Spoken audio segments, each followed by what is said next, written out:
Bismillahirrahmanirrahim. Assalamualaikum warahmatullahi wabarakatuh.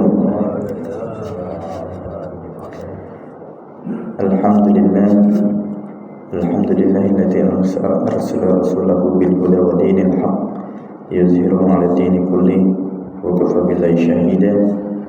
Asyhadu an la ilaha illallah wahdahu la syarika lahu wa asyhadu anna Muhammadan abduhu wa rasuluhu la nabiyya ba'dahu. Allahumma salli wa sallim wa barik ala nabiyyina Muhammadin wa ala alihi wa ashabihi ajma'in wa man tabi'ahum bi ihsan ila yaumiddin. Amma ba'd. Lanjutkan ta'lim subuh kita pada hari ini.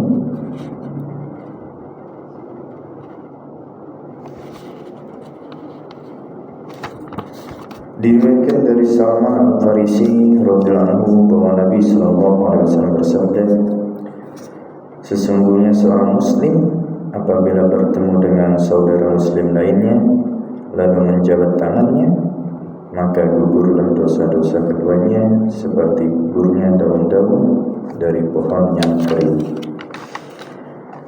pada hari bertiupnya angin kencang. Jika tidak, maka diampuni dosa keduanya walaupun sebanyak buih di lautan. Hadis riwayat Tabrani. Diriwayatkan dari seorang laki dari suku An-Nazah rahimahullah bahwa ia bertanya kepada Abu Dzar radhiyallahu anhu, apakah Rasulullah sallallahu alaihi wasallam menjabat tangan kalian apabila kalian bertemu dengan beliau? Abu Dzar menjawab, tidaklah aku bertemu beliau tidak satu kali pun kecuali beliau menjabat tanganku. Pada suatu hari beliau berkunjung padaku, sedang ketika itu aku tidak berada di rumah keluargaku. Ketika pulang, aku diberitahu bahwa beliau sallallahu alaihi wasallam telah mengunjungiku. Mendengar berita itu, aku pun segera mendatangi beliau yang ketika itu sedang berada di tempat tidurnya. Maka beliau pun memeluk aku. Itulah pertemuan yang paling indah dan paling baik untuk menumbuhkan kecintaan dan kasih sayang. Hadis riwayat Abu Dawud. Diriwayatkan dari Atha bin Yasar rahimahullah, sesungguhnya Rasulullah sallallahu alaihi wasallam pernah ditanya oleh seseorang, katanya, wahai Rasulullah, apakah saya harus meminta izin pada ibuku? Nabi sallallahu alaihi wasallam menjawab, ya. Orang itu berkata, sesungguhnya aku bersamanya di rumah. Rasulullah SAW bersabda, mintalah izin kepadanya.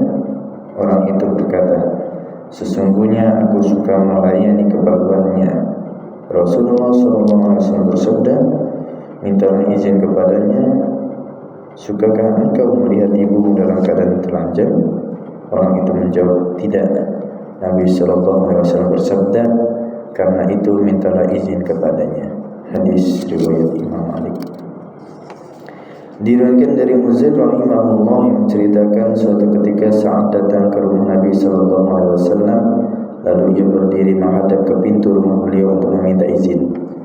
Maka Nabi sallallahu alaihi wasallam bersabda, beginilah darimu atau beginilah, karena sesungguhnya meminta izin itu dari melihat. Hadis riwayat Abu Dawud. Diriwayatkan dari Abu Hurairah radhiyallahu anhu bahwa sesungguhnya Nabi sallallahu alaihi wasallam bersabda, apabila pandangan telah masuk maka tidak ada izin. Hadis riwayat Abu Dawud.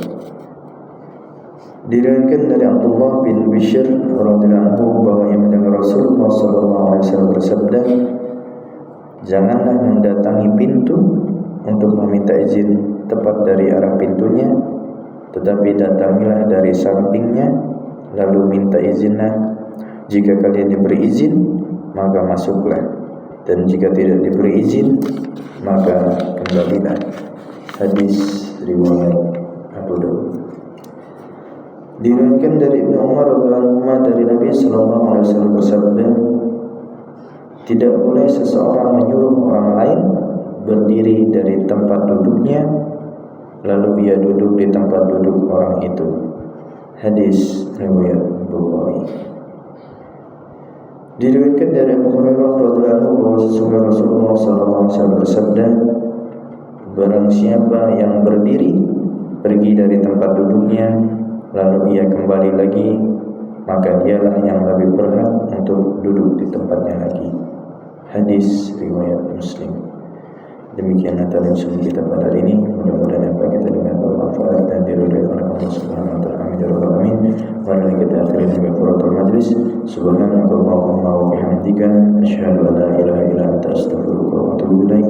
Allahumma inna ala dzikrika wa syukrika wa husni ibadatik. Wassalamualaikum warahmatullahi